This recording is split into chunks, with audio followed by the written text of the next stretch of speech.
এক মাস রোজা রাখার পর ঈদের দিনে আমরা কি করি? সকাল থেকেই শুরু হয় সেমাই, পোলাও, কোরমা, রোস্ট, মিষ্টি, সফট ড্রিঙ্ক এই জাতীয় নানা ধরনের খাবার। তারপর কি হয়? পেট ফাঁপা হয়ে যায়, পেটে গ্যাস হয় বা অ্যাসিডিটি হয়, ঘুম, ঘুম ভাব আসে। অনেকের আবার হঠাৎ সুগার বেড়ে যায়। কিন্তু প্রশ্ন হলো, ১ মাস রোজা রাখার পর শরীর কি সত্যিই এত ভারী খাবারের জন্য প্রস্তুত? আজ আমি ফাংশনাল মেডিসিনের আলোকে বলব, ঈদের দিন কিভাবে কি খাবেন, কিভাবে খাবেন এবং কোন ভুলগুলো একদমই করবেন না। তো প্রথমে আমরা জানি যে রোজার পর শরীরে কি পরিবর্তন হয়। তো ১ মাস রোজা রাখার পর শরীরে কয়েকটা গুরুত্বপূর্ণ পরিবর্তন হয় বা অর্জন করি আমরা কিছু হেলথ বেনিফিট। যেমন আমাদের ইনসুলিন সেনসিটিভিটি বাড়ে, আমাদের অটোফেজি সক্রিয় হয় এবং আমাদের ডাইজেস্টিভ ট্র্যাক্ট বা ডাইজেস্টিভ সিস্টেম বা পাচনতন্ত্র কিছুটা রিসেট অবস্থায় থাকে। তার মানে হচ্ছে যে শরীর অনেকটা ডিটক্স এবং মেটাবলিক রিসেট অবস্থায় থাকে। এই অবস্থায় যদি হঠাৎ অতিরিক্ত চিনি খাই বা চিনি জাতীয় খাবার খাই বা অতিরিক্ত কার্বোহাইড্রেট বা রিফাইন্ড কার্বোহাইড্রেট খাবার খাই, অতিরিক্ত তৈলাক্ত খাবার খাই বা ট্রান্স ফ্যাট জাতীয় খাবার খাই, যেগুলো আমরা নিষেধ করি, যেই ধরনের তেল, সেগুলো যদি আমরা বেশি খাই তাহলে কি হয়? তখন শরীরের উপর হঠাৎ করে চাপ পড়ে। তো ঈদের দিনে যে ৫ টি ভুল প্রায় সব মানুষই করে, যে সকালে অনেকেই ঘুম থেকে উঠে সেমাই, মিষ্টি, দুধ এগুলো দিয়ে মানে শুরু করেন খাবার-দাবার। তো সমস্যা হলো এই খাবারগুলোতে ইনসুলিন স্পাইক হঠাৎ বেড়ে যায়। ঠিক আছে? অর্থাৎ ব্লাডে হঠাৎ ইনসুলিন বেড়ে যাচ্ছে এই খাবারের রেসপন্সে। তো ফলাফলে যেটা হয়, আপনার হঠাৎ করে ক্লান্তি লাগতেছে, মাথা ভার, ভার লাগতেছে, অতিরিক্ত ক্ষুধা লাগতেছে।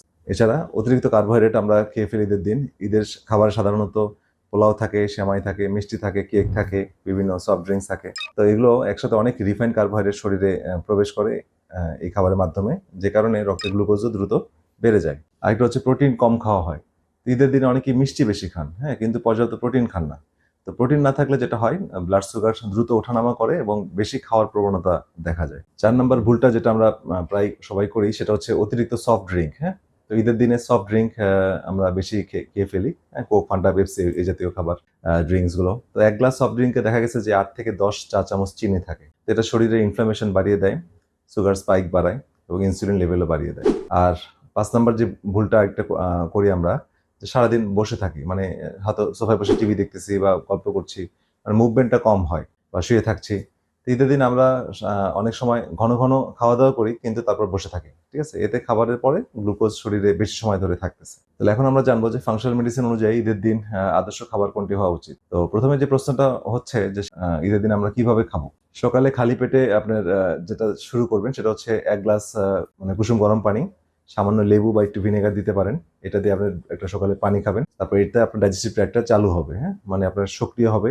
এ হচ্ছে স্টার্ট করতে হবে দিনটা। তারপরে ১ম যে খাবারটা আপনি খাবেন সেটা হচ্ছে সেমাই দিয়ে শুরু না করে ১ম এ আপনার একটু প্রোটিন খাওয়া ভালো। যে একটু ডিম, দই, বাদাম, কিছু ফল এটা খেতে পারেন। তারপরে আপনি অল্প সেমাই আপনার খেতে পারেন। আর দুপুরে যেটা আপনি খাবেন সেটা হচ্ছে, দুপুরের প্লেট এমন হওয়া উচিত যেমন এখানে ৩০-৪০% প্রোটিন থাকে। সেটা মুরগি হতে পারে, গরুর মাংস হতে পারে, ডিম হতে পারে, ঠিক আছে? মাছ হতে পারে, আ এই জাতীয় প্রোটিন। আর ৩০% সবজি থাকবে। সেই সবজির মধ্যে সালাদ থাকবে, বিভিন্ন আইটেম সালাদ থাকবে বা সটেড ভেজিটেবল থাকবে, স্টিম ভেজিটেবল থাকবে, হ্যাঁ? সিদ্ধ ভেজিটেবল থাকবে বা সালাদ থাকবে, এই জাতীয় খাবার। এবং সালাদটার মধ্যে কোকোনাট অয়েল বা অলিভ অয়েল দেওয়া ড্রেসিং থাকবে। এবং ২০-৩০% আপনার কার্বোহাইড্রেট, যেমন অল্প পোলাও বা ভাত থাকতে পারে। এ হচ্ছে আপনার ঈদের দুপুরে খাবারটা হলে ভালো। আর একটা সহজ নিয়ম যেটা আমরা বলছি, যেটা হচ্ছে ফাংশনাল মেডিসিন আমরা প্রায় বলি যে প্রোটিন ফার্স্ট রুল। তার মানে হচ্ছে খাবারে ১ম এ প্রোটিন রাখবেন, তারপর কার্বোহাইড্রেট। এতে ব্লাড সুগার ধীরে, ধীরে বাড়বে। আর ঈদের দিনে একটা গুরুত্বপূর্ণ অভ্যাস, যেটা হচ্ছে খাবারের পরে ১০-১৫ মিনিট হাঁটার অভ্যাসটা চালু রাখতে হবে, হাঁটবেন। তো এতে ব্লাড সুগার কমাতে সাহায্য করবে, হজম ভালো করবে এবং আমাদের ক্লান্তি কমাবে। তো গবেষণায় দেখা গেছে যে খাবারের পরে হাঁটা গ্লুকোজ নিয়ন্ত্রণে খুবই কার্যকর। ঠিক আছে? তো গ্লুকোজ নিয়ন্ত্রণ কথাটা শুনলে অনেকে মনে করেন যে শুধু ডায়াবেটিস রোগীদের জন্য এই পরামর্শ। আসলে বিষয়টা এটা না। সকল মানুষের জন্য এই পরামর্শটা কার্যকর। আর ডায়াবেটিস রোগীদের জন্য বিশেষ পরামর্শ হচ্ছে যে যাদের ডায়াবেটিস আছে তারা সেমাই কম খাবেন, সফট ড্রিংক এড়িয়ে চলবেন, প্রোটিন এবং সবজি বেশি খাবেন। ঠিক আছে? এবং খাবারের পরে অবশ্যই হাঁটবেন। তো শেষে সবাইকে বলতে চাই, ঈদ অবশ্যই আনন্দের দিন। ঈদ আমাদের কাঙ্ক্ষিত আনন্দের দিন। ঈদ আনন্দ, কিন্তু আনন্দ মানেই শরীরের উপর অত্যাচার না। ঠিক আছে? ১ মাস রোজা রাখার পর আমার শরীর অনেকটাই, মানে আমাদের শরীর অনেকটা মেটাবলিক রিসেট অবস্থায় থাকে। এই সুযোগটা নষ্ট করা ঠিক হবে না। স্মার্ট ভাবে খেলে ঈদের আনন্দও থাকবে আর শরীরও ভালো থাকবে। তো আপনি ঈদের দিন কোন খাবার সবচেয়ে বেশি পছন্দ করেন? সেমাই, পোলাও নাকি কাবাব? কমেন্টে লিখে জানাবেন। আর এই ভিডিওগুলো আপনাদের জন্যই করা। সুতরাং জনস্বার্থে এই ভিডিওগুলো যত বেশি শেয়ার করবেন, আপনার বন্ধু-বান্ধব, পাড়া-প্রতিবেশী, আত্মীয়স্বজনের মাঝে, আমরা দৃঢ়ভাবে বিশ্বাস করি এতে তারা উপকৃত হবে। আর আপনাদের যেকোনো প্রশ্ন কমেন্টে জানাবেন। আর চ্যানেলটি সাবস্ক্রাইব করবেন, লাইক করবেন, কমেন্ট করবেন। পরবর্তী ভিডিও দেখা আমন্ত্রণ রইল। আল্লাহ হাফেজ।